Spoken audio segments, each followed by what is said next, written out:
Sejam bem-vindos ao Culto da Laje.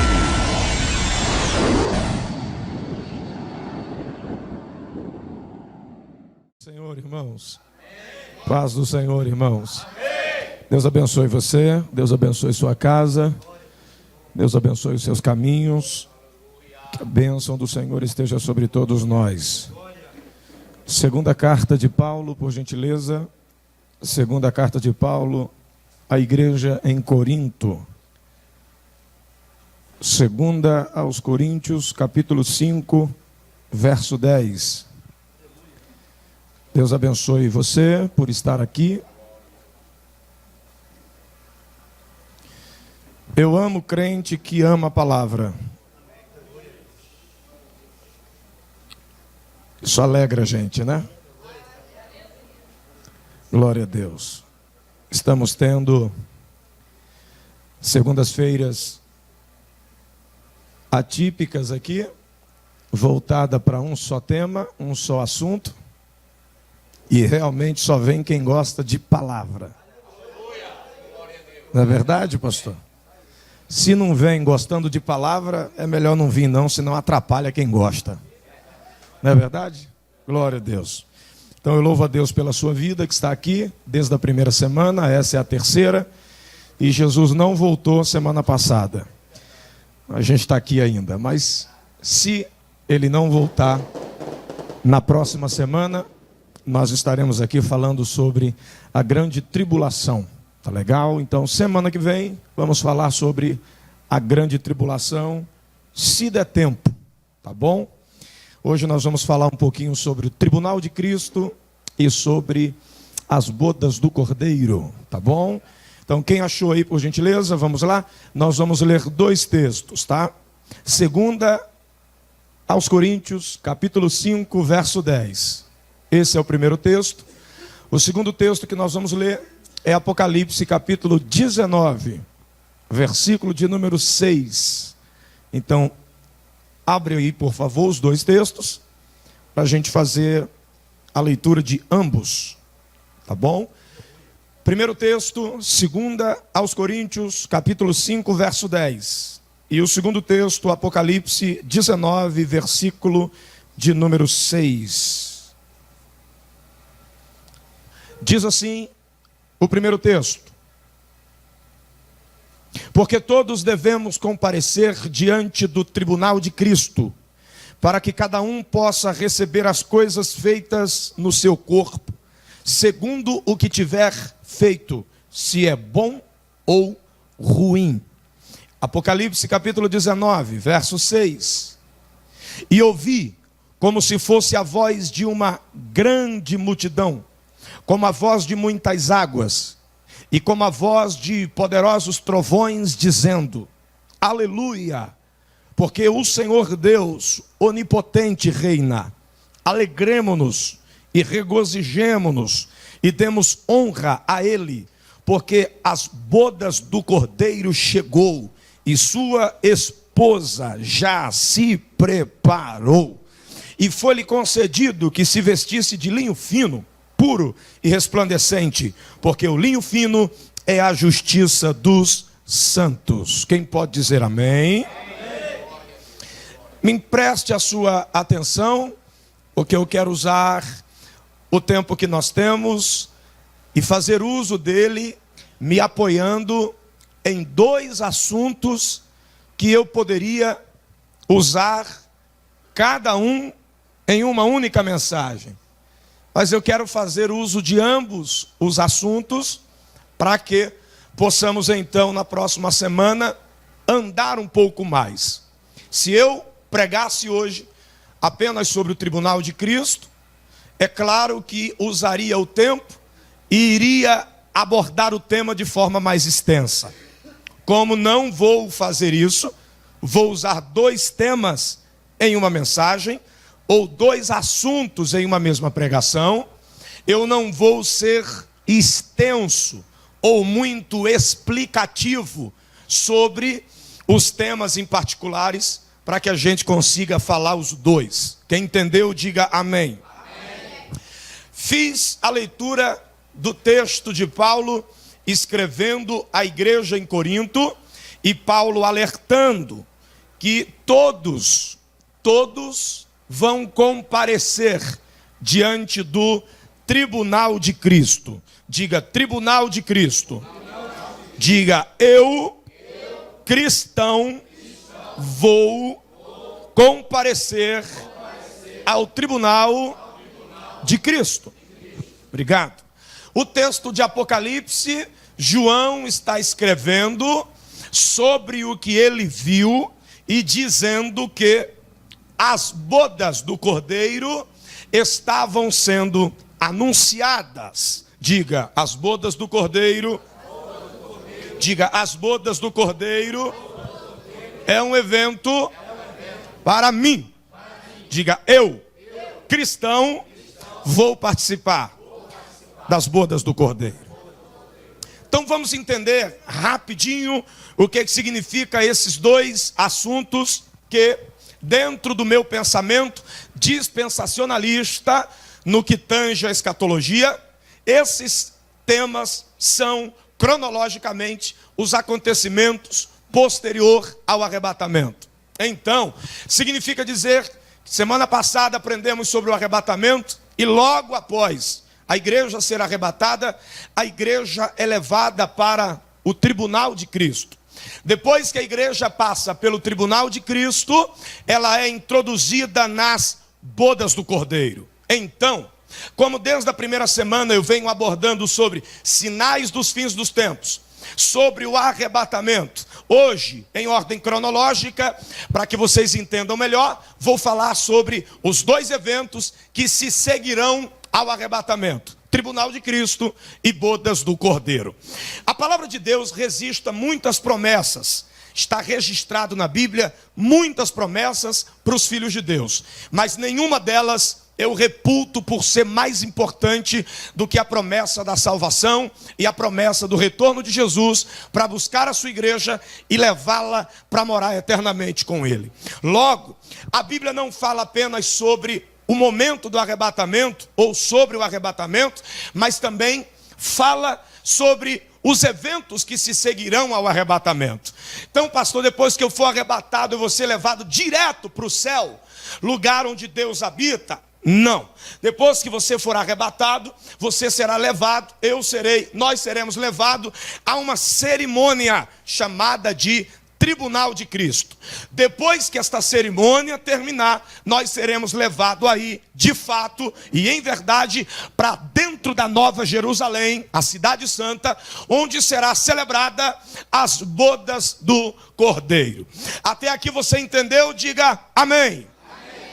Nós precisamos entender que quando Paulo começa a fazer uma abordagem sobre o tribunal de Cristo, ele vai deixar claro para nós uma expressão: tribunal. Essa expressão traduzida por tribunal na nossa Bíblia em português vem da expressão bema.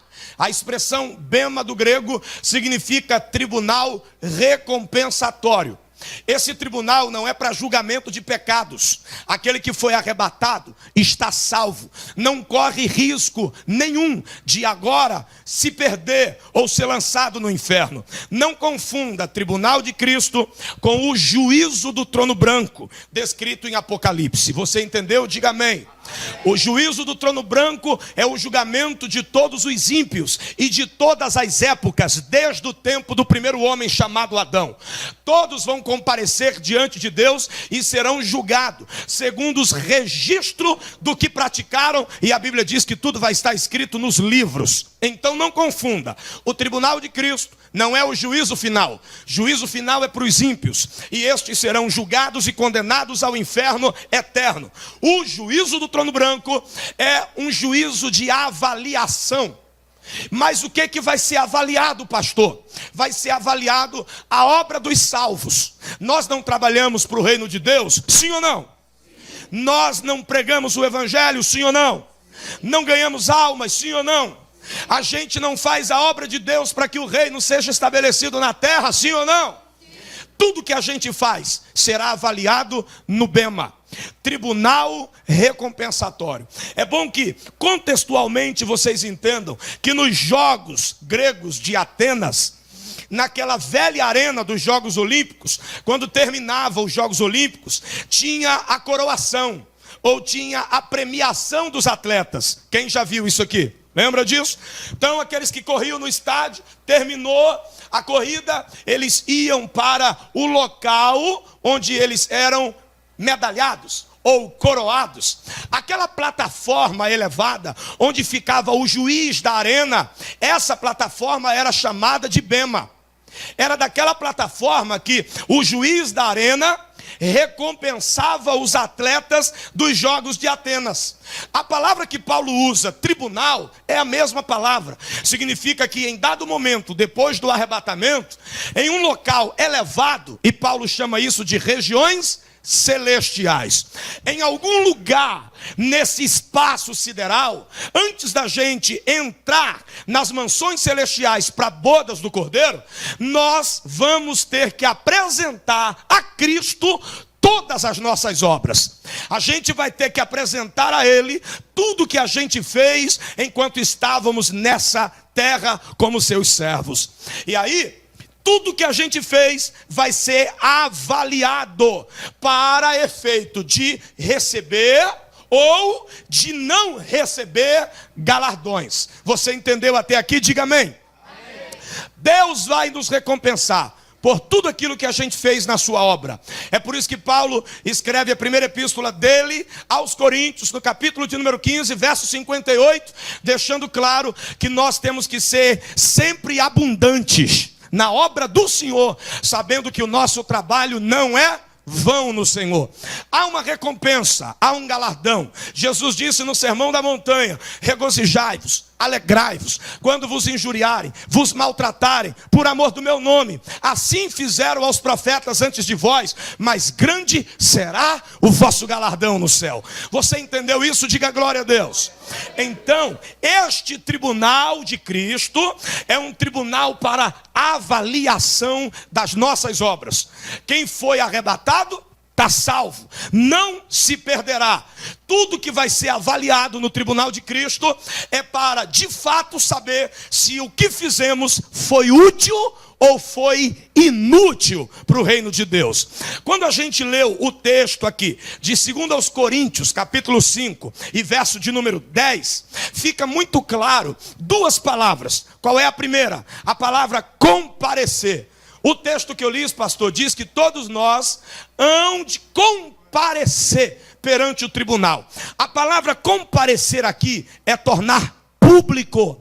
A palavra comparecer, nesse contexto aqui, é fazer manifesto. O que significa isso, pastor? Significa dizer que tudo aquilo que a gente fez na terra e que as pessoas não sabem as motivações, no tribunal de Cristo, Cristo vai tornar público a motivação de tudo aquilo que a gente fez na terra para o reino dele. Deu para entender? Amém. Compreendeu? Amém. Vou só dar uma explicação. Eu posso cantar, mas eu posso não estar cantando para a glória de Deus. Eu posso pregar, mas eu posso não estar pregando para a glória de Deus. Eu posso estar cantando, pregando para aparecer, para receber aplausos dos homens. Está entendendo isso aqui? Só que os homens enxergam o que a gente faz e julga-nos pelo que a gente faz. Deus não nos julga só pelo que faz. Deus nos julga pela motivação que nos levou a fazer. Deu para entender? A pureza para Deus não está no que eu faço, mas naquilo que me motivou a cantar, a pregar, a reger, a pastorear. Você está entendendo? É por isso que ele vai reprovar a igreja de Éfeso, dizendo: tenho contra ti que abandonaste o teu primeiro amor. Arrependa-te e volte a praticar as primeiras obras. Só que antes disso você vai ler ele dizendo que a igreja de Éfeso era uma igreja de labor, que é trabalho, era uma igreja de perseverança, era uma igreja que perseverava na doutrina. Mas ele vai condenar o quê? A igreja trabalha, mas ele vai condenar a igreja porque ela trabalha sem a motivação principal, que era a pureza do primeiro amor.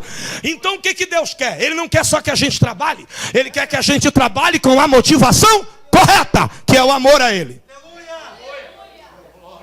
Entendeu? Diga aleluia. Então a palavra comparecer no grego aqui significa tornar público, fazer manifesto.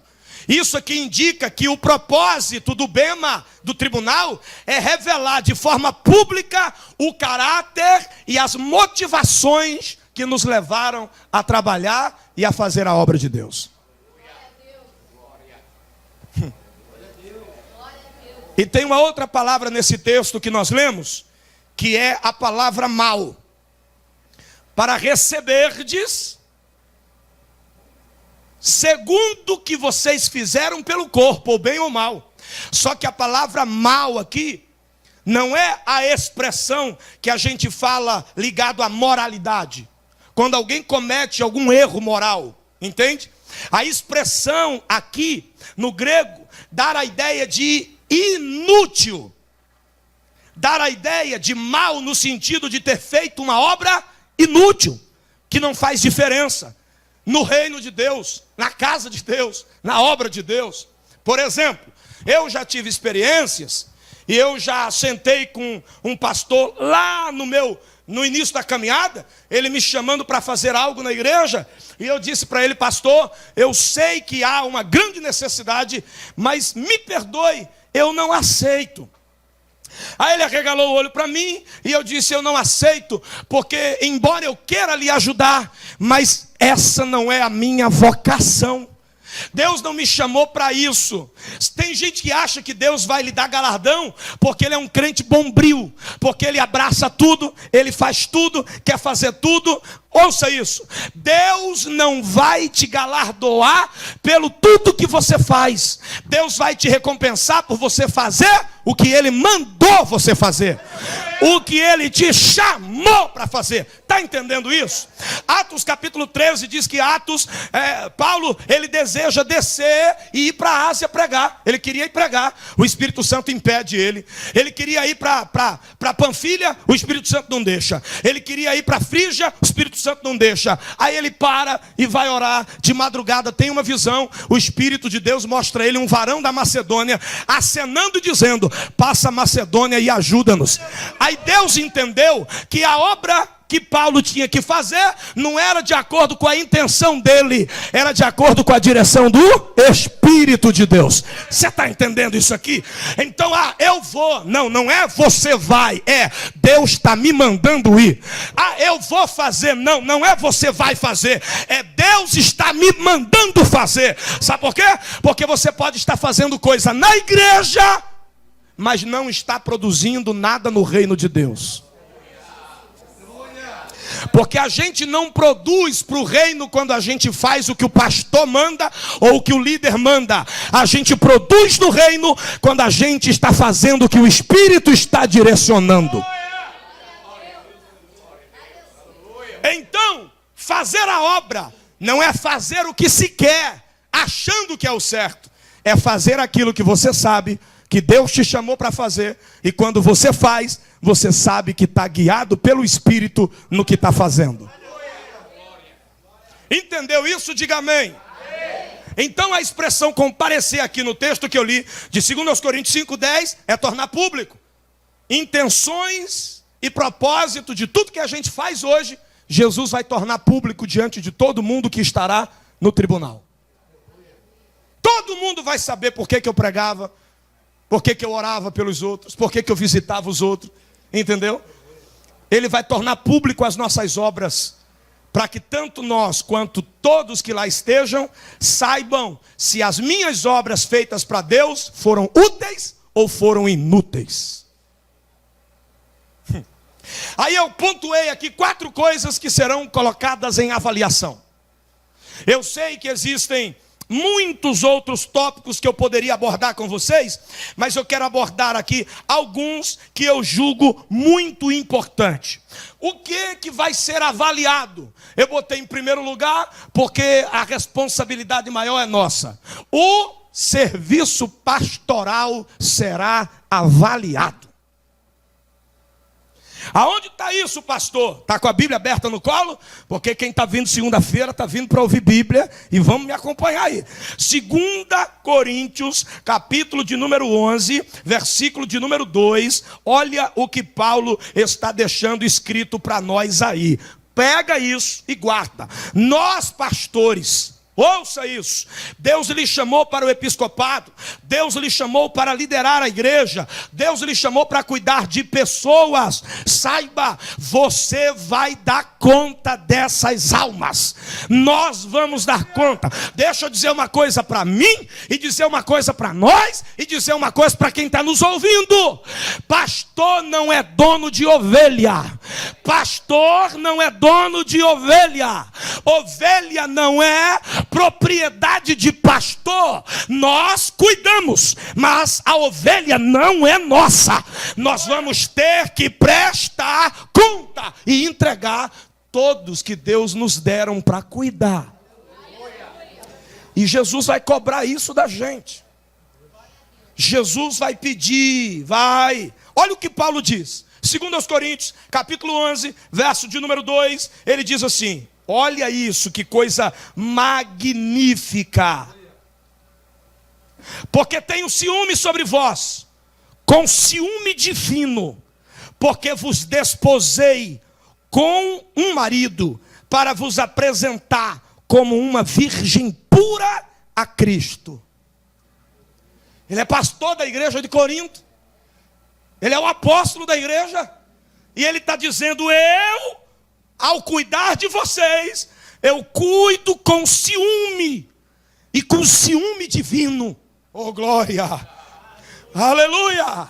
Aí ele está dizendo para a igreja: porque eu vos deposei com um marido, para apresentar vocês, oh glória, como uma virgem pura a Cristo.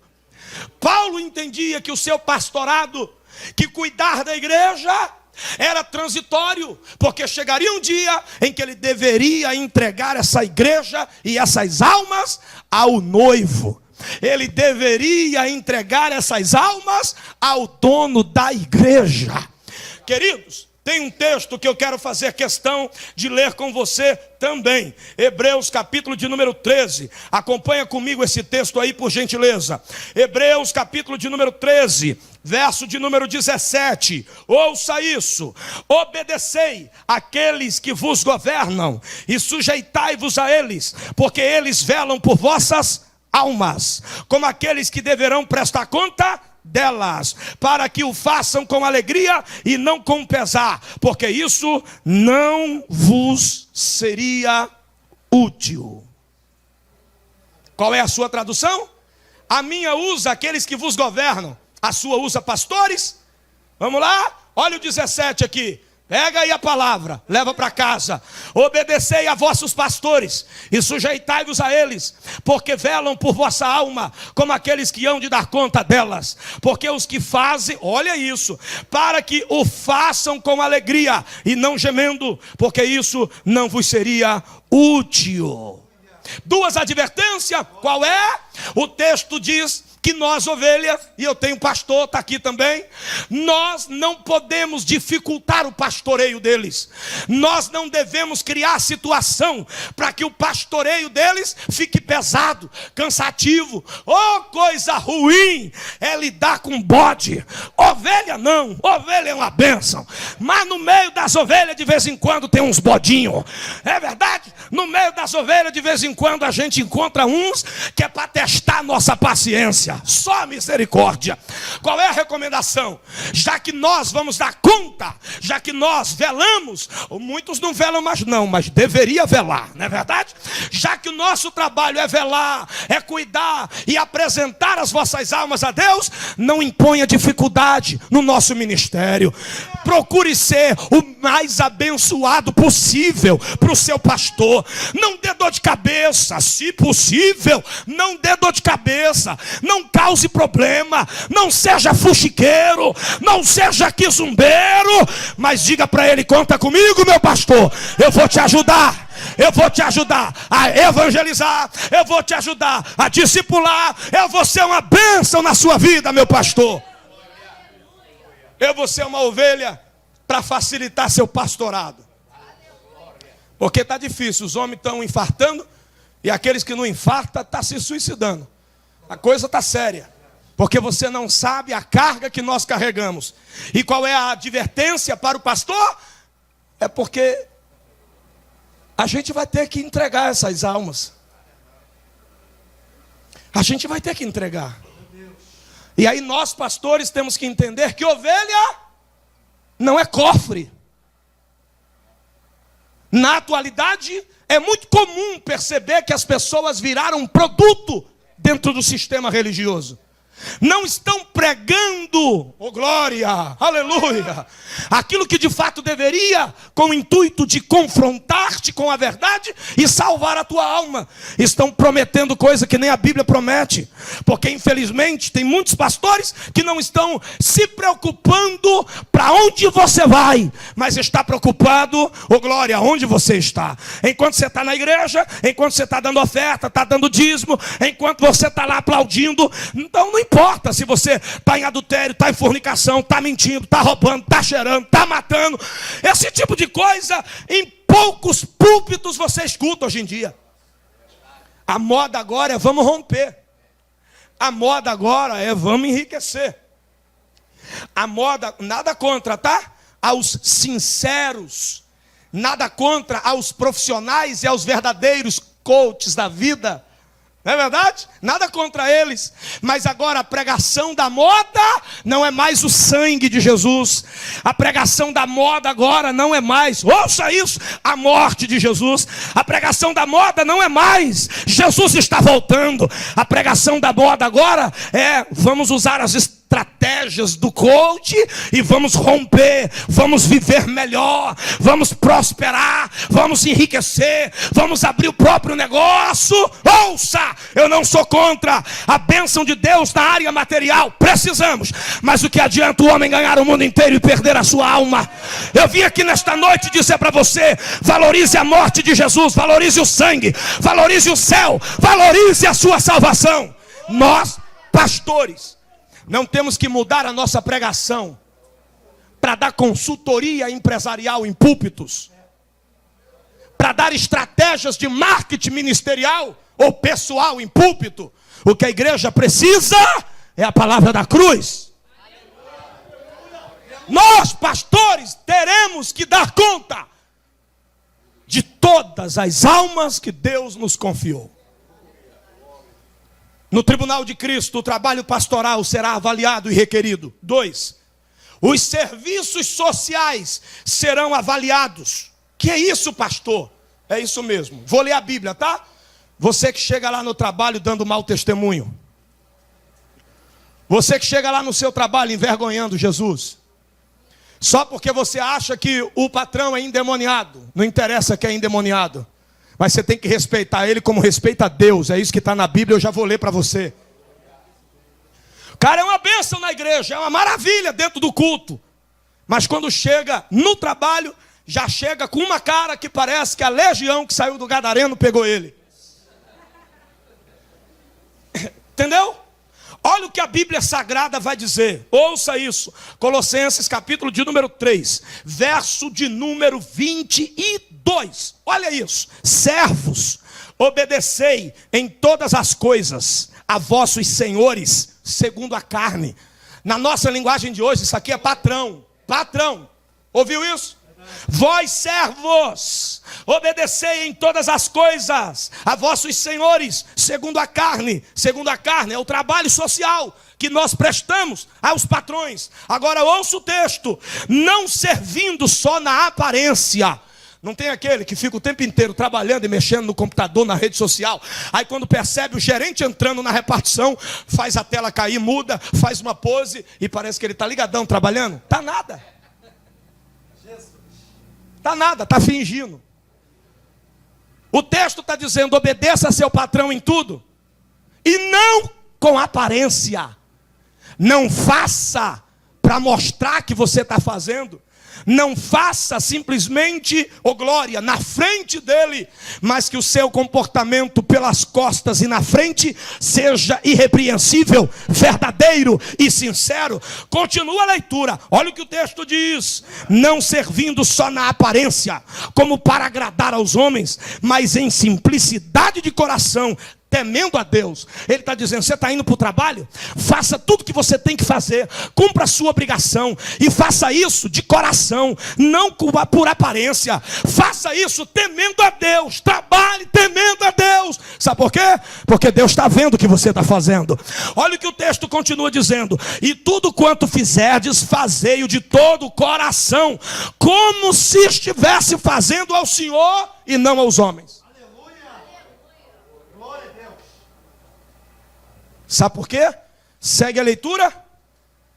Sabendo que do Senhor recebereis a recompensa da herança, porque servis a Cristo, o Senhor. Ele está dizendo que você está fazendo para o patrão, você não está fazendo só para ele. Sabe por quê? Porque você esqueceu que toda autoridade constituída na terra foi constituída por Deus. Então, quando você se submete a uma autoridade constituída na terra, você está se submetendo ao próprio Deus que constituiu ela sobre você. E quando você serve a essa autoridade, ouça, não é a figura do homem, mas é a figura da autoridade que está naquele homem.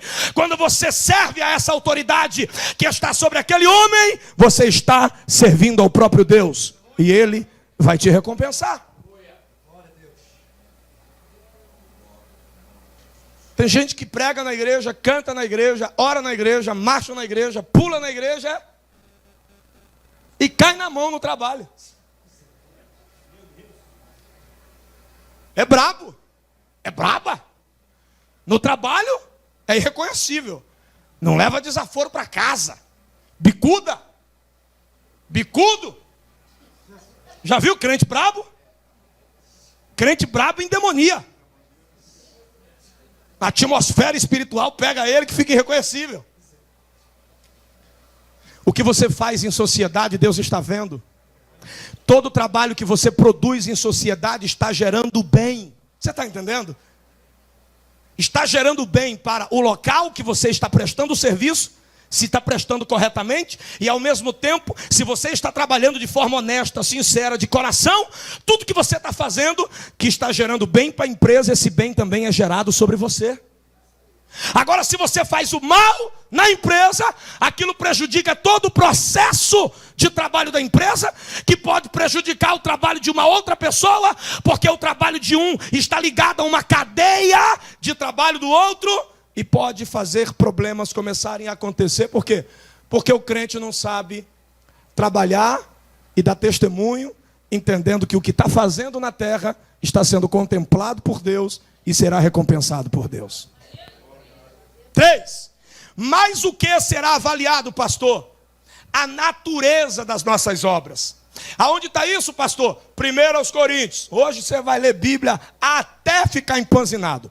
Vamos embora. 1 aos Coríntios, capítulo de número 3. Olha o que diz a Bíblia aí para nós. A natureza das nossas obras serão todas elas avaliadas. E quando eu falo da natureza, eu estou falando da essência do que nós produzimos no reino de Deus. Quando eu falo da natureza, eu estou falando da motivação, do propósito das nossas obras. Aí vamos entender. 1 aos Coríntios, capítulo de número 3. Olha o que o texto sagrado vai dizer para nós aí. Presta bem atenção. Tá legal? Ouça isso. Verso 4. Porque enquanto um diz, eu sou de Paulo, e o outro diz, eu sou de Apolo, não sois carnais? Aí ele continua dizendo, quem então é Paulo e quem é Apolo, senão ministros, pelos quais crestes, conforme o Senhor deu a cada homem? Eu tenho plantado, Apolo regado, mas Deus dá o crescimento.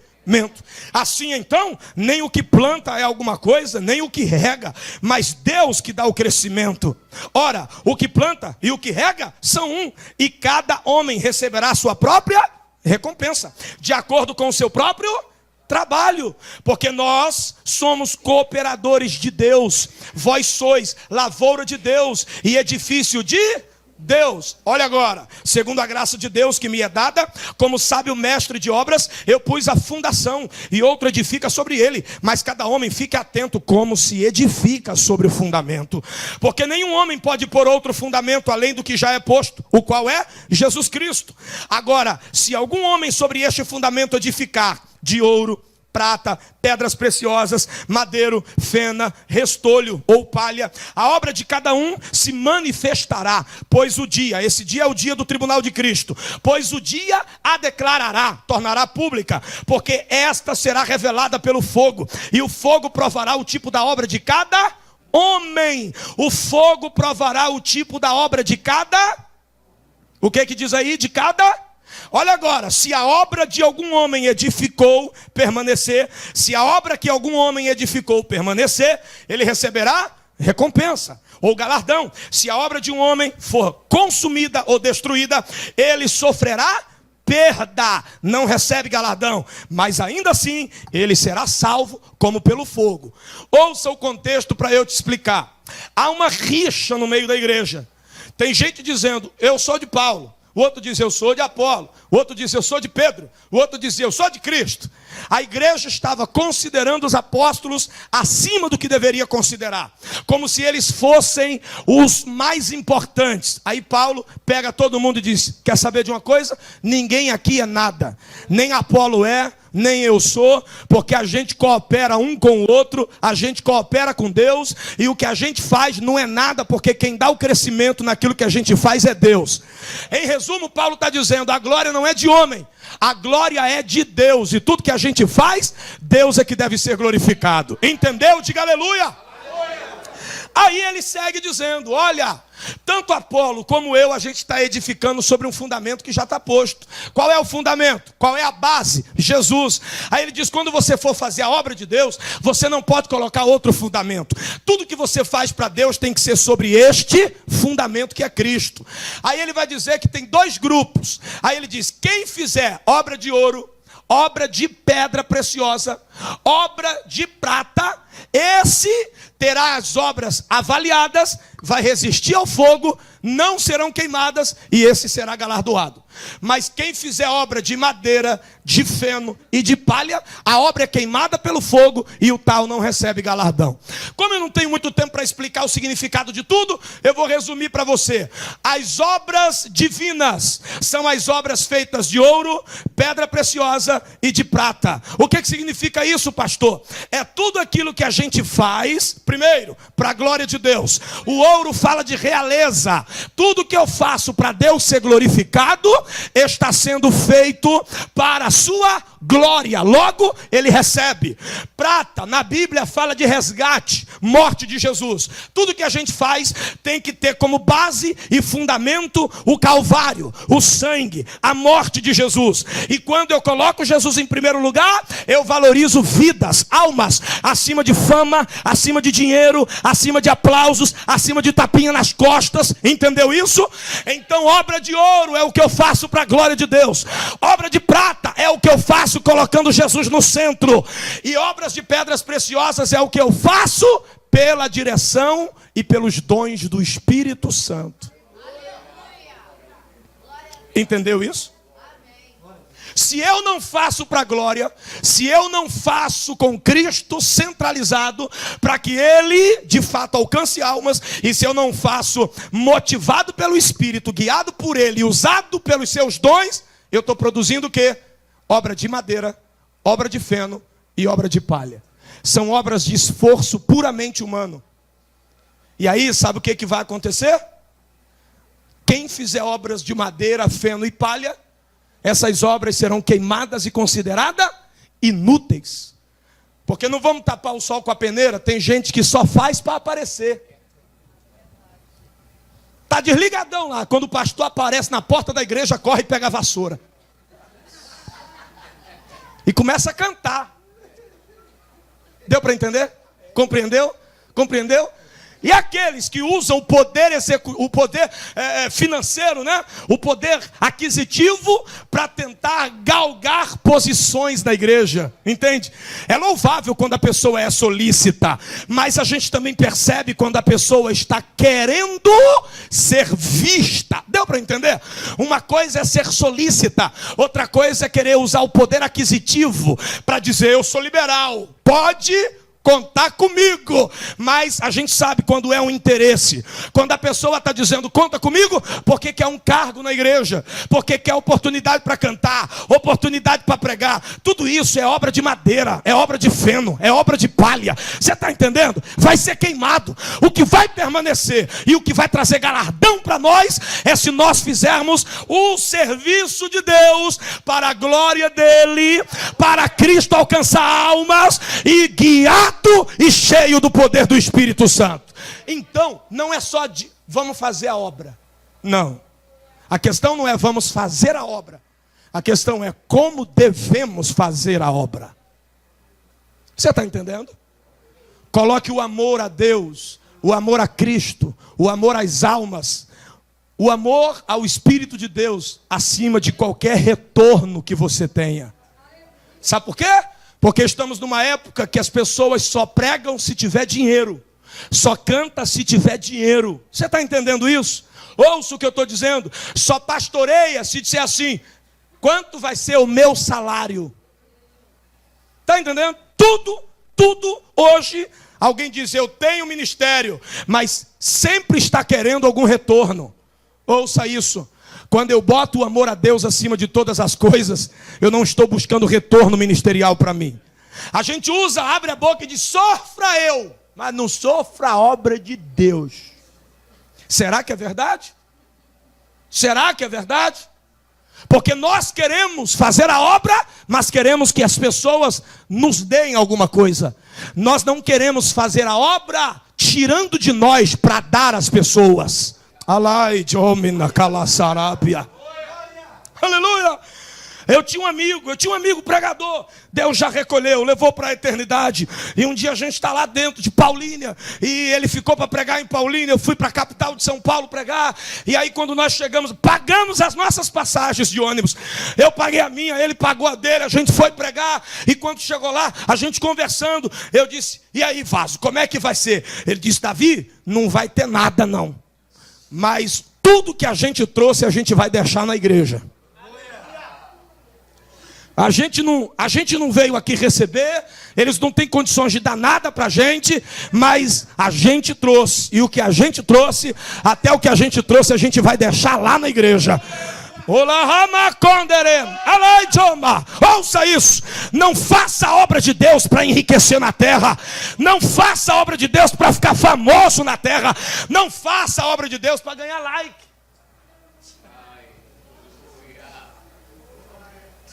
Nada contra, tá? Mas a gente está perdendo princípios e deixando cair por terra. Quem é que quer saber que você está no monte? Eu não perguntei. Eu também não quero ver que você está no monte. Você está entendendo? Tem gente que faz a coisa de forma sincera, sabe? Mas tem muita gente que faz para aparecer, para dizer que está orando, para dizer que está consagrando. Perdeu, era melhor não ter subido o monte. Ouça isso. Eu não estou falando para pessoas que às vezes fazem isso na inocência. Você está entendendo? Deus conhece o coração de quem faz na inocência. Quem bate uma foto apenas para estimular o outro. Vem orar também. Semana que vem a gente vai subir o monte. Então vem com a gente. Se é sincero, se é verdadeiro, não há problema. Mas tem gente que está lá, só para aparecer. E Deus está me mandando dizer agora aqui, entrou aqui, fulana, disse nada, botando Deus onde Deus não está. Aí no mesmo tempo que diz, Deus está me revelando aqui para fulana, aí diz assim, compartilha a live aí, para subir, compartilha, vai compartilhando. O que é isso, gente? Está preocupado em entregar a mensagem do reino, ou estou preocupado em que a sua live se espalhe? O pretexto é propagar o evangelho, mas a verdade é que nessa loucura de rede social, todo mundo quer ter seus seguidores, todo mundo quer ser famoso. Por quê? Por causa do sistema sistema diabólico e capitalista. Se eu sou famoso, todo mundo me conhece, amanhã eu posso pedir R$1.000, amanhã eu posso cobrar, amanhã eu ganho dinheiro. Ouça isso, e eu repito, eu não estou falando para quem é sincero e verdadeiro, mas tem muita gente que será pesado, que será avaliado, e tudo que fez, ô glória, é porque no céu não vai ter lata de lixo, mas se tivesse uma lata de lixo, Jesus ia chamar a Colurbe naquele dia, ia dizer, traz o caminhão, porque tem muita obra que é lixo.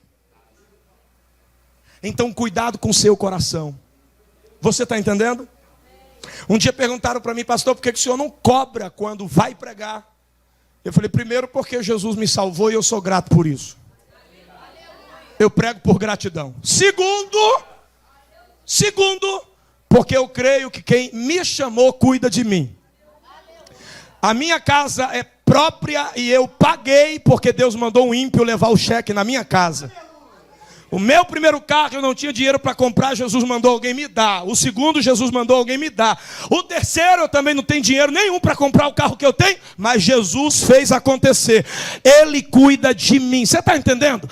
Como é que eu posso pregar Deus para os outros e dizer que Deus cuida e eu não acreditar? Exigir que você me pague para eu pregar para você. Aí eu disse, 3, não cobro porque não é bíblico.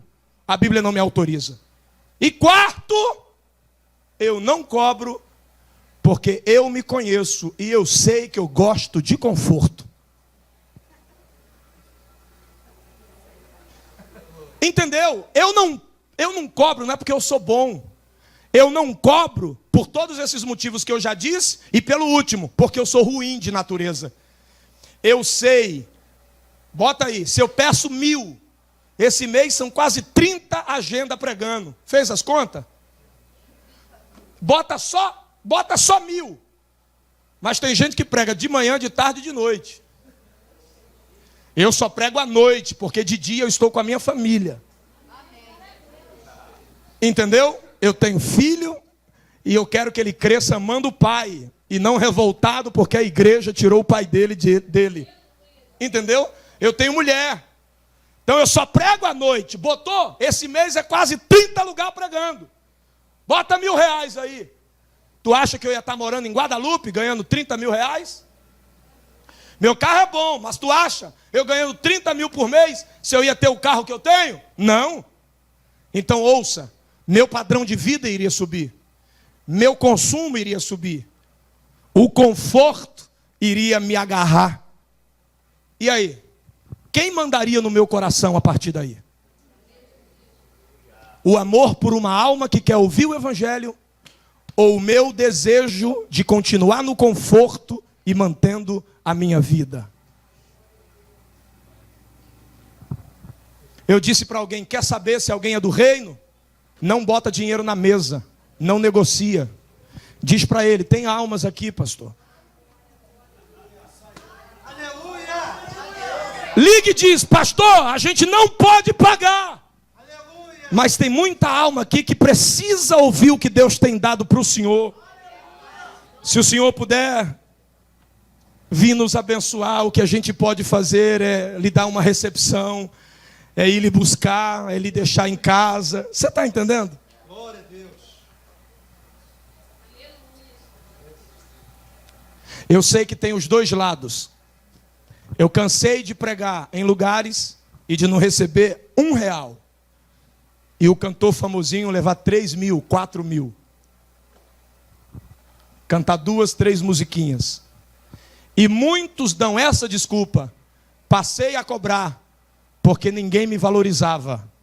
Enquanto eu suava, estudava, jejuava, orava, ia para monte para pregar, me deixavam na rua.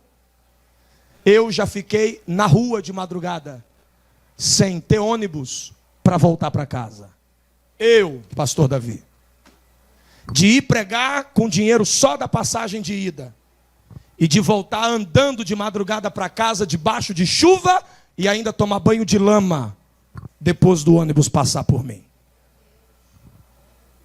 Eu já fiquei 2 horas da madrugada no ponto de ônibus e alguém dizer, não tem mais ônibus não, agora só amanhã de manhã. E de repente apareceu uma Kombi do Ceasa. Nunca mais eu esqueço a Kombi do Ceasa. Indo de madrugada para o Ceasa. E eu lá para dentro de Santa Cruz, paciência, num lugar que só olhava para o lado, só tinha mato. Mas eu olhava para o céu e dizia, eu estou aqui por ti, Jesus. E quem estava do meu lado? A Michele, que era minha namorada, hoje é minha esposa. Comigo. Ela disse, e agora, amor? Eu falei, agora? Sabe clamar? Clama aí. Porque ou a gente vai andando daqui até em casa, ou a gente senta aqui e espera amanhecer. Começamos a orar, eu olhando para ela, ela olhando para mim. Daqui a pouco a Kombi do Ceasa parou, olhou para a gente. Tá indo para lá? Ela olhou para mim com medo, tipo assim... Que Kombi estranha, Kombi do Ceasa, você já sabe, né? Parece que é desova. Ela olhou para a Kombi toda. Ela disse, vai entrar aí. Eu falei, vambora, que nem sempre o socorro de Deus vem num Cadillac. Eu falei para ela, não julga não, o importante é chegar no destino. Ó, e a gente não morreu não, a gente está salvo até hoje. Entendeu isso? Eu chego em alguns lugares para pregar e começo a finalizar. As pessoas me agradecem tanto, como se eu fosse alguma coisa.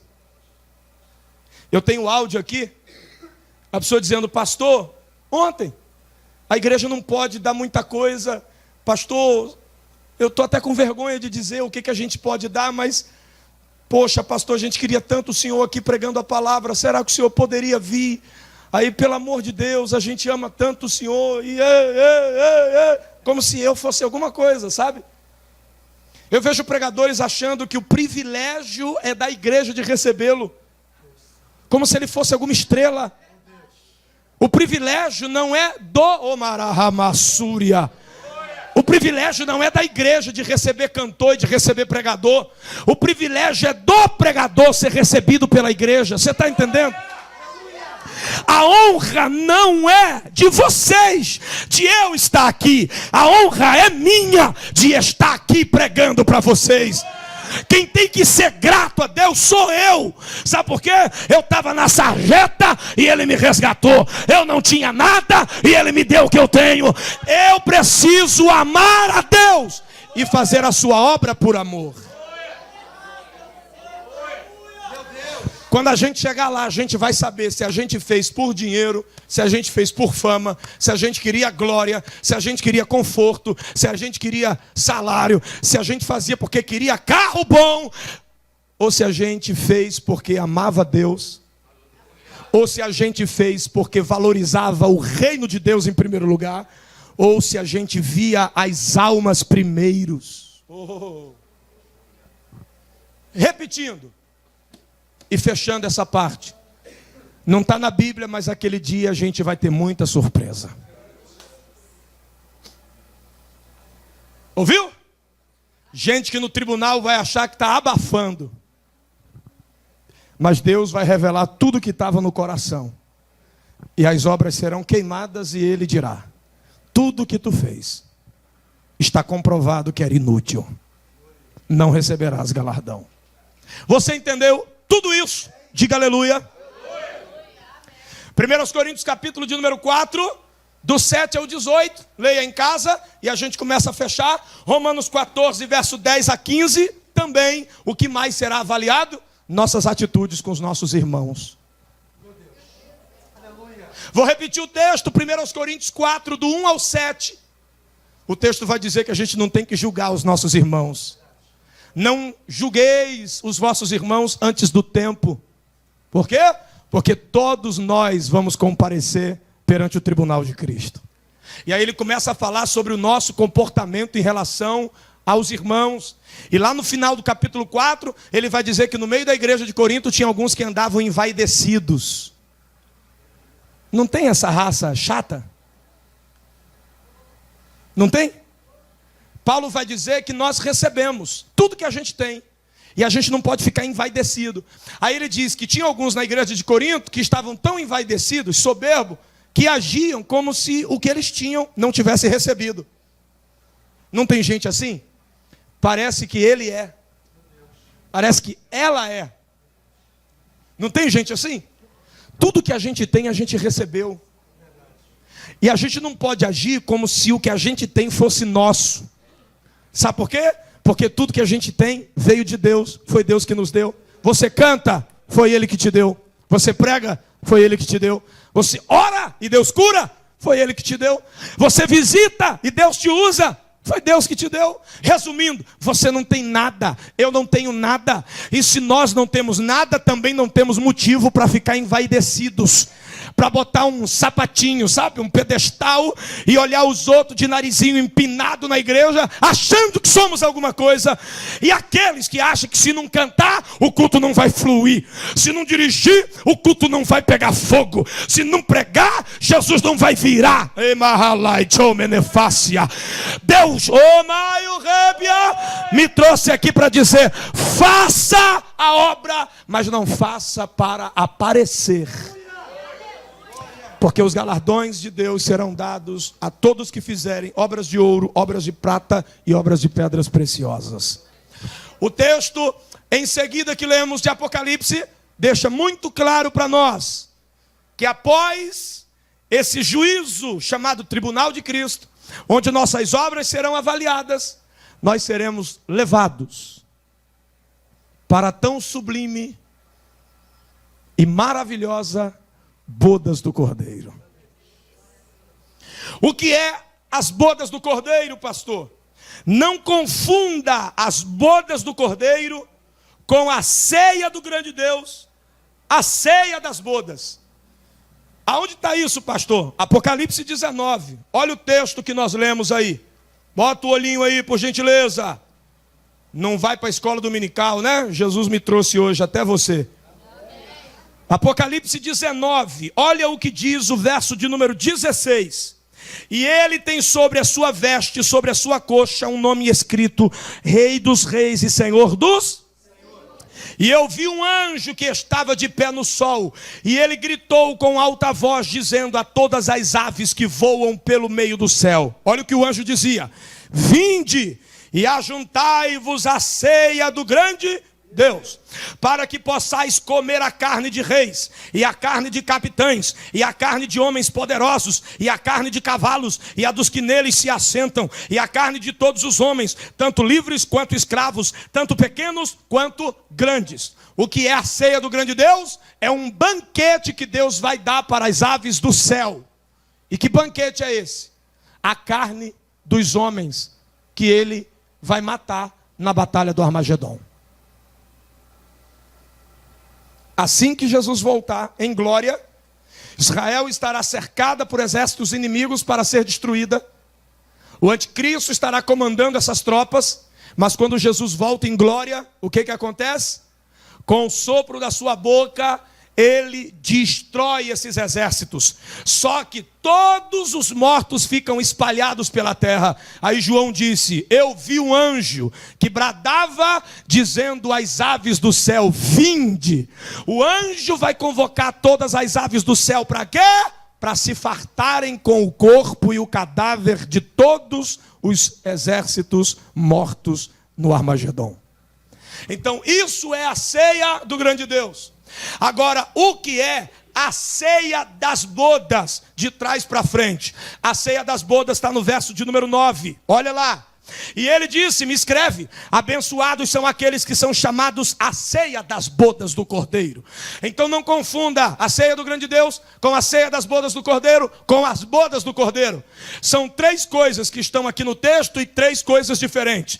A ceia do grande Deus é o quê? A morte dos exércitos, e as aves vão comer essa carne como se fosse um banquete, uma ceia para as aves de rapina. A ceia das bodas é o que, pastor? É a festa de casamento. E o que é as bodas? Verso de número 6, está aí, ó. E ouvi como se fosse a voz de uma grande multidão, e como a voz de muitas águas, e como a voz de poderosos trovões, dizendo: aleluia, porque o Senhor Deus onipotente reina. Alegremo-nos e regozijemo-nos e demos honra e glória, porque as bodas do Cordeiro são chegadas. Ó, verso 7, fala bodas do Cordeiro. Verso 9, ceia das bodas do Cordeiro. Verso 17, ceia do grande Deus. São 3 coisas diferentes. Então o que é as bodas? As bodas é a cerimônia de casamento entre o noivo e a noiva. Aonde acontece, pastor? No céu, de forma secreta, pastor. É de fato que a gente espera durante todos esses anos, que Cristo volte para nos buscar. Depois a gente passa pelo Bema, e depois do Bema a gente entra na cidade celestial, para que nós e Jesus sejamos unidos para toda a eternidade, e nunca mais nos ausentaremos da sua presença. O que é que vai ter nesse momento, pastor? Segundo a Bíblia, vai haver brados de louvores, vai haver música, e vai haver também, glória, o momento em que a noiva será vestida de linho fino. Será uma festa, mas tão tremenda, tão sublime, que embora não haja muitos detalhes no texto bíblico, podemos imaginar que será a maior cerimônia de casamento que os astros já testemunharam, que os anjos já viram, porque será o momento em que Cristo receberá a sua noiva, e a sua noiva receberá o seu noivo, e nós estaremos com ele para toda a eternidade.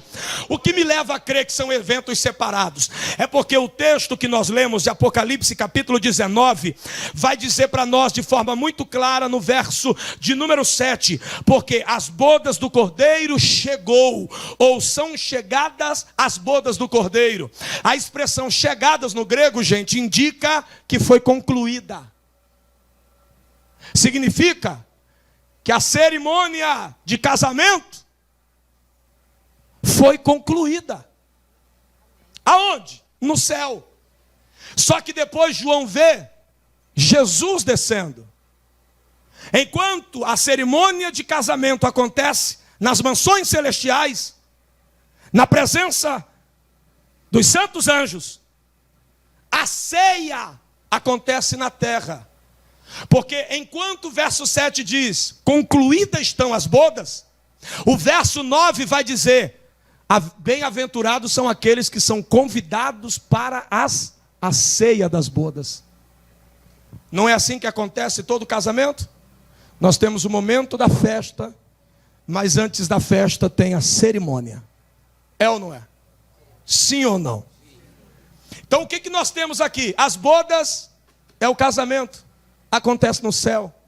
E o que são a ceia das bodas? É a festa, é a celebração, é o momento em que a noiva é apresentada pelo noivo aos convidados. Oh, aleluia! Lembrando que João, ele diz, e viu o céu aberto, está aqui. Aí ele diz que vê Jesus descendo, mas atrás tem um exército, vestido de linho fino, montado em cavalos brancos. Jesus agora acabou a cerimônia, acabou as bodas, ele está voltando, está vindo para a terra estabelecer o milênio. E aí o que acontece? O anjo diz, bem-aventurado aqueles que são convidados para a ceia das bodas. Eu vou ler alguns textos aqui para vocês e encerrar. A ceia das bodas, na minha opinião, dentro da visão dispensacionalista, acontece na entrada e na inauguração do reino milenar. No início do milênio, o início do reino de Cristo começa com uma grande festa, a celebração de casamento, ou glória, pela união ter sido consumada. Agora, Cristo entra no milênio para reinar, mas ele entra no milênio para reinar, inaugurando o milênio com a cerimônia, com a festa de casamento, apresentando a igreja, a sua noiva, agora já esposa, a rainha do reino, para todos os convidados. Lembra que João Batista é perguntado, tu é o Cristo? Ele disse não. E aí fizeram várias perguntas, ele disse, não sou. Aí no final, em João capítulo 3, ele disse, quem tem a esposa é o esposo, e o amigo do esposo contempla e se alegra. João diz, eu não sou o noivo, a noiva não é minha, eu não sou o Messias, eu sou apenas amigo do noivo. Aleluia, oh glória. Lembra da parábola das virgens, Mateus 25? Lembra do cortejo nupcial? dentro da cultura judaica, lembra disso? As amigas da noiva seguiam ela, mas os amigos do noivo também seguiam ele. Aquilo ali fala exatamente do momento em que a noiva recebe o noivo, e depois eles vão para o cortejo nupcial, e ela é acompanhada pelas 10 damas de honra, que são as 10 virgens, e os amigos do noivo também acompanham o noivo. Lembra que o texto de Mateus diz que à meia-noite ouviu-se um clamor, aí vem o noivo.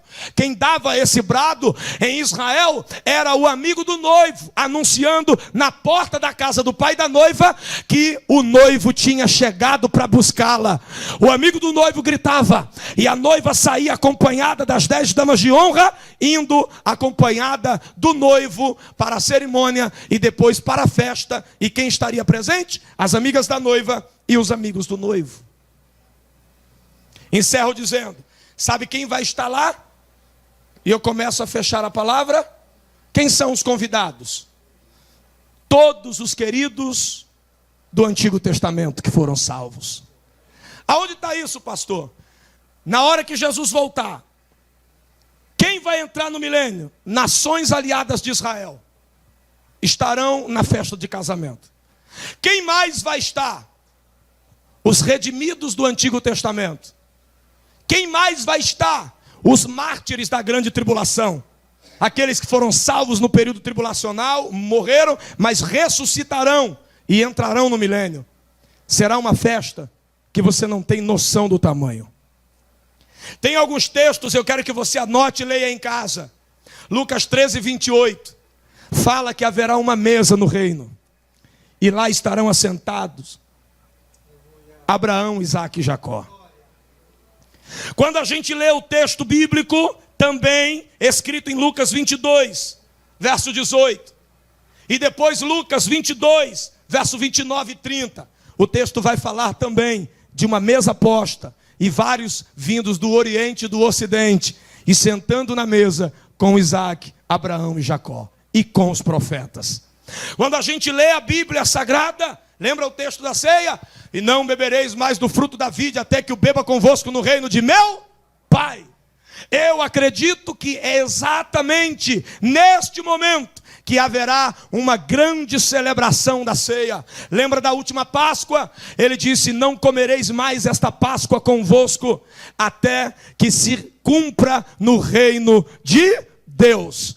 Haverá um grande banquete, haverá vários convidados, mas o mais importante de tudo, oh glória, é que além dos louvores que serão entoados, além da presença de Isaque, Abraão, Jacó, dos profetas, além da presença de milhares de pessoas salvas, estará o noivo com a noiva para toda a eternidade, e nunca, jamais nós nos separaremos dele. Ouça isso, eu creio no que eu estou pregando, e eu encerro dizendo para você, não perca a sua salvação, porque embora Jesus possa voltar agora, nós temos que nutrir a esperança de participar deste evento. Agora é claro, quem é que vai? Todo aquele que tiver salvo em Cristo. Segundo a Bíblia, em Apocalipse, alguns vão ficar de fora. Apocalipse 21, verso 8. Apocalipse 22, 15. Diz que vai ficar de fora os cães, os feiticeiros, os homicidas, os efeminados. Vai ficar de fora os devassos, os prostitutos, todo aquele que ama e comete a mentira. Vai ficar de fora da onde, pastor? Da cidade santa, da Nova Jerusalém, da cidade celestial. Então ouça, Jesus morreu na cruz para libertar-nos de todo pecado, e todo aquele que estiver livre da força do pecado será arrebatado. Todo aquele que estiver vivendo piamente, todo aquele que estiver em santidade, todo aquele que estiver com a presença do Espírito Santo dentro do seu coração, não será deixado para trás. Ele vem nos buscar, ele nos levará para o tribunal e seremos recompensados, mas depois nós entraremos nas bodas do Cordeiro e casaremos com ele, e com ele viveremos para toda a eternidade. Fique em pé comigo em nome de Jesus.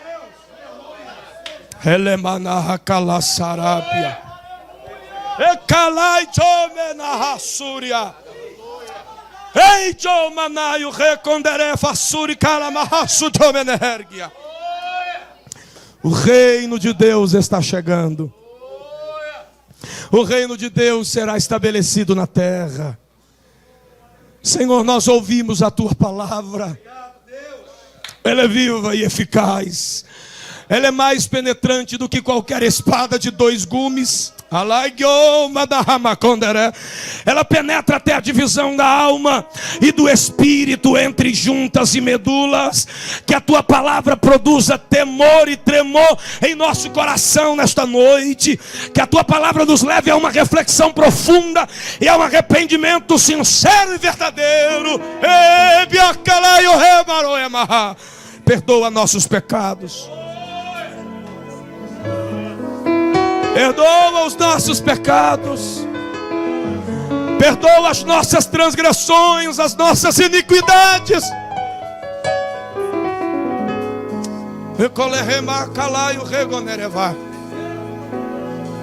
Toma a nossa vida para ti. Tira de nós a vaidade, a soberba. Tira de nós o estrelismo. Tira de nós a arrogância, o mundanismo, a lascívia, a glutonaria, bebedices. Tira de nós as porfias, as emulações e dissensões, as pornografias, adultérios, fornicações. Tira de nós a mentira, tira de nós a hipocrisia, tira de nós a religiosidade. Purifica nossa alma, purifica nosso coração, Senhor. Não deixa a religião acabar conosco. Não deixa o sentimento religioso tirar a nossa pureza. Não deixa o mecanismo da religião assassinar a nossa pureza. Mas que nesta noite o teu Espírito nos conduza a uma vida mais íntima contigo. Que o teu Espírito nos leve a viver uma vida de oração constante, Senhor, até que o Senhor venha. Perdoa nossos pecados, perdoa as nossas transgressões. Nós queremos voltar para ti. Oh glória, pastor. Oh macalamahamanciute.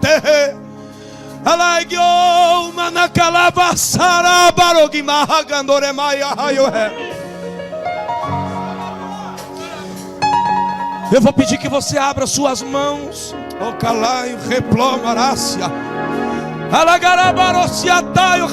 Abra a mão como se você fosse receber a bênção apostólica. Alaio remia. Alagarabaroxia terra cantará baroque maio rema. Eu também vou fazer isso. Abra sua mão agora. Olera massúria. Todo laço do diabo contra a tua vida vai cair por terra. Todo laço de desvio vai cair por terra. Jesus não vai te perder. Eu estou sentindo ele aqui.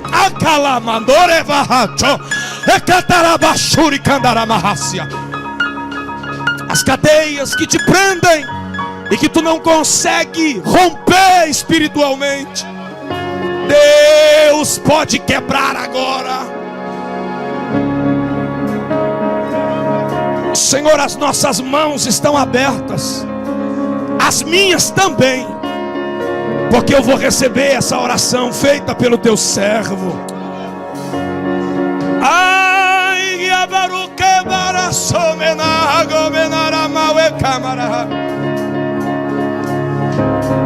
Coloca o teu fogo na palma das nossas mãos.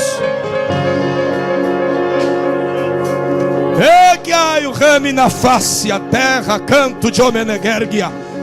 E começa a acender este fogo entre nós. Egai o remamamadora vaia. E quem entrou desanimado, Senhor, será tocado pelo teu Espírito. Quem entrou triste será renovado pelo teu Espírito. Enquanto teu servo estiver orando por mim, por eles, por nós, acende, oh glória, dentro do nosso coração a chama do teu Espírito. E sobre a palma das nossas mãos esteja a tua autoridade. Oh glória, oh glória. Glória a Jesus. Ligue teus pensamentos nos céus agora. Se você sentir de vir aqui à frente, você pode vir. Ah, pastor, senti de ir aí à frente e receber uma oração em posição de mão. Pode vir. Gabadabaxai. Ramanabasaio. Jesus está aqui. Pode vir, pode vir. Você que está afastado, pode vir aqui à frente. Hoje a porta dos céus, a porta da salvação está aberta hoje. E Deus está te chamando. Vem. O Espírito te convida, venha. Deus está dando livramentos a pessoas aqui nessa noite. Livramento de mortes. Vem cá receber o seu milagre, eu vou orar. Oh, aleluia. Ó querido Espírito Santo, é notória a tua presença nesta casa. Eu sei que aqui há pessoas, Deus, desanimadas. Eu sei que aqui há pessoas que estão passando por lutas, por dificuldades, pessoas que estão pensando até em parar. Mas tua palavra nos traz vida, Deus. A tua palavra hoje nos trouxe um despertamento. A tua palavra hoje, ó Deus, está nos encorajando, porque sabemos que é a nossa salvação, é a nossa salvação que está em jogo. Oh, meu Deus, e eu intercedo agora por este povo. Começa agora, Deus, visitar a cada lar, a cada família aqui representada, a cada filho, os que estão envolvidos, Senhor, na prostituição, no alcoolismo, nas drogas. Começa, Deus, a libertar. Correntes venham ser quebradas agora. Abadabashuri é banchondeque. Oh, remanai o chuineca plachonde comanabasai. Começa a quebrar correntes agora. Badabasuri quebachon. Espírito Santo, começa a quebrar correntes agora. Começa a quebrar correntes agora, Jesus. Joga por terra toda obra maligna, toda obra do diabo agora contra a vida dessa jovem. Deus, começa. Ebadabassai. Satanás, solta ela. Solta, Ebadabai, solta a mente. Solta o corpo. Solta agora. Em nome de Jesus Cristo, todo mal saia. Deus. Eu quero que a igreja fique ligada. Oh, nagabachunde quebra chunde comanabasai. Bem, em nome de Jesus, tudo que Satanás está armando contra a vida dela, Jesus, começa a jogar por terra agora, em nome de Jesus Cristo. Todo cansaço, Senhor, toda dor no peito, em nome de Jesus Cristo agora.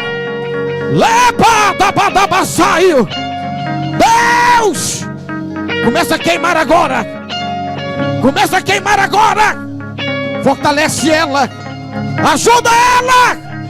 Em nome de Jesus Cristo. Dê um abraço nessa mulher. Dê um abraço nela, Jesus. Toca nela. Gabadabassai. Solta. Pum. Em nome de Jesus Cristo. Em nome de Jesus Cristo. Em nome de Jesus Cristo.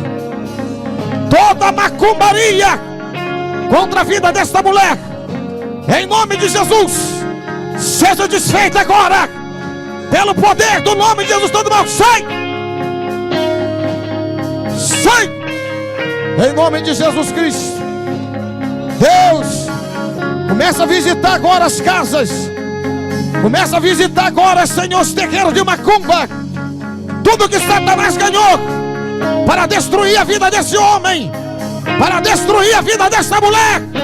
Tudo que Satanás ganhou nas encruzilhadas, nas matas virgens, nas cachoeiras, nas portas dos cemitérios, em nome de Jesus Cristo, começa a queimar agora. Começa a desfazer agora toda obra infernal contra a a vida desse homem, contra a vida desta mulher, em nome de Jesus Cristo. Ai, agabachuri remanchou.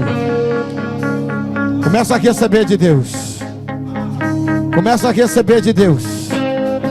Começa a receber de Deus. Começa a receber de Deus. Começa a receber de Deus. A presença do Espírito Santo real nesta casa. Começa a receber de Deus. Começa a receber de Deus. Em nome de Jesus Cristo. Em nome de Jesus Cristo. Em nome de Jesus Cristo. Em nome de Jesus Cristo. Em nome de Jesus Cristo. Todo mal contra a vida desta mulher, lança por terra, pelo poder do nome de Jesus Cristo. Guarda, livra, Deus, a tua filha, em nome de Jesus Cristo. Eu profetizo a vitória, eu profetizo a bênção, em nome de Jesus Cristo. Irmãos, eu posso falar aqui, pastor? Há pessoas aqui em nosso meio acorrentadas,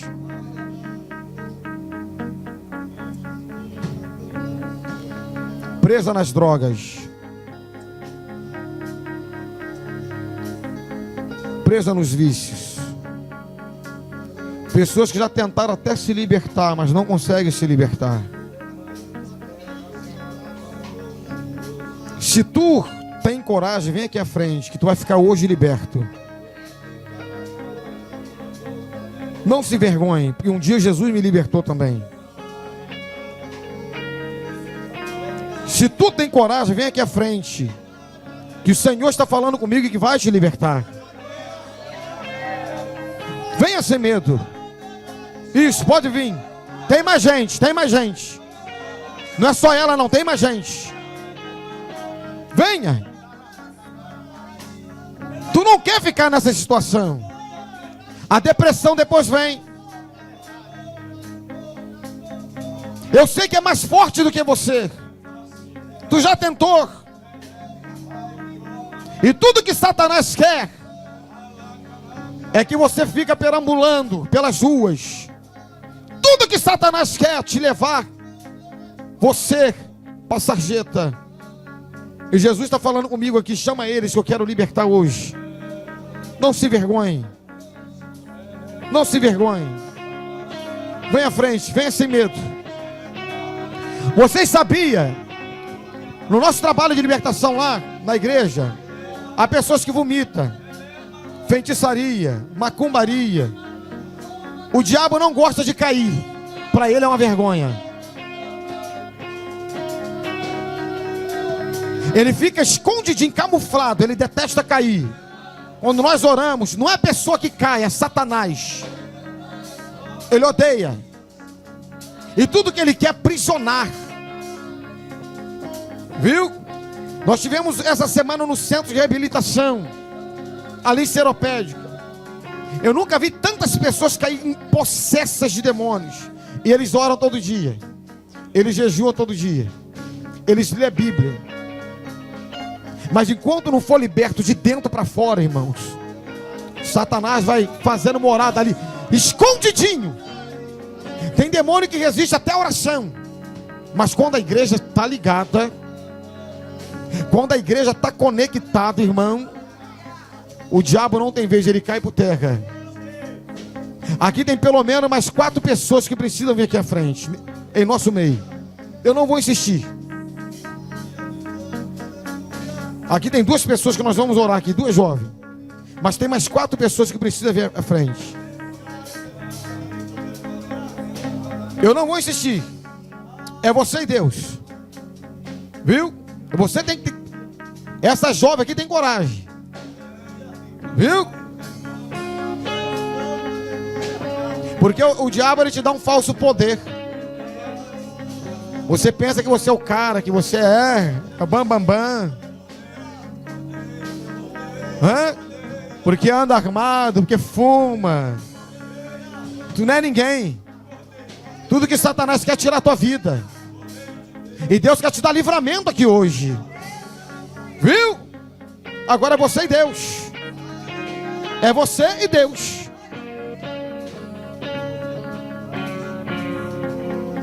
E o mais interessante, eu quero que vocês entendam, pastor, você que é um grande intérprete. Eu vi este lugar envolvido com correntes velhas, grossas, enferrujadas. E o Senhor falando assim comigo: eu vou quebrar isso. Deus vai fazer algo aqui tão grande que vai se espalhar pelo Brasil afora. O que Deus vai fazer aqui? Eu estou falando este lugar aqui. Não estou falando a rocinha. Estou falando este lugar, esta casa. O que Deus vai fazer aqui vai se espalhar. Viu? Vai se espalhar o que Deus vai fazer aqui. A igreja estenda as mãos. Vem cá, filha. Feche os teus olhos. A igreja estenda as mãos para cá. É uma vida, é uma alma. Pode louvar se vocês quiserem. Pode louvar. Feche os teus olhos. Jesus, em nome de Jesus. Todos os demônios, todas as correntes malignas, ela quer Jesus.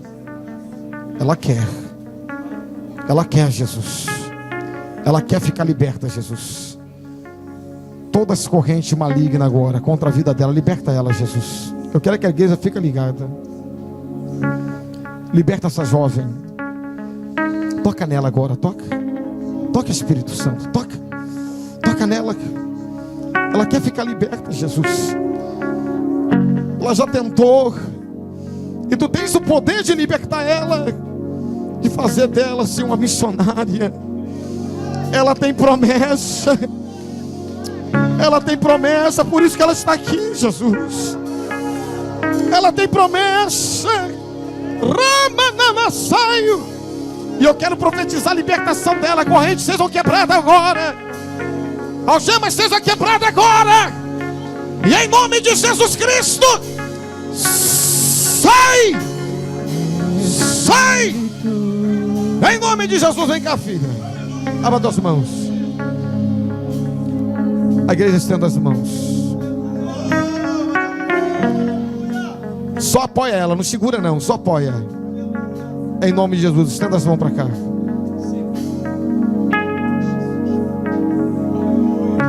Liberta ela, Jesus.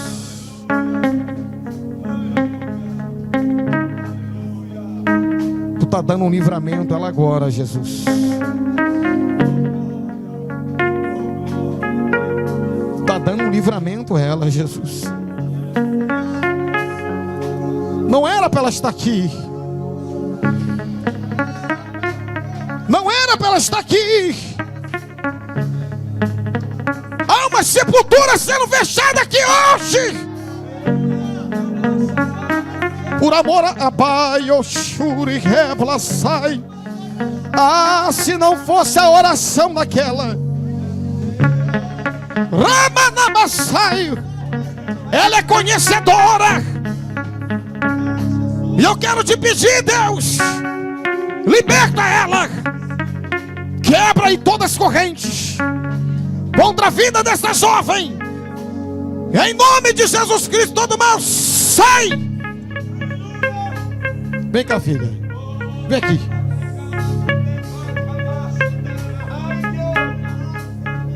Abra tuas mãos. Deus tem algo muito lindo na tua vida. Muito lindo. Ebadabassuri Reblachei. Deus irá te levantar com as mãos fortes. Há um desejo no teu coração de fazer a obra. Há um desejo que queima na tua alma de se entregar por inteira pela obra. E em nome de Jesus Cristo, quantos dias Deus irá te levantar com muita força. Receba esta palavra. Não pare. O diabo ele quer te parar, quer te entristecer. Não pare. Deus te escolheu para uma grande obra. Receba esta palavra em nome de Jesus. Dá uma salva de palmas, amém? Para o Senhor Jesus Cristo.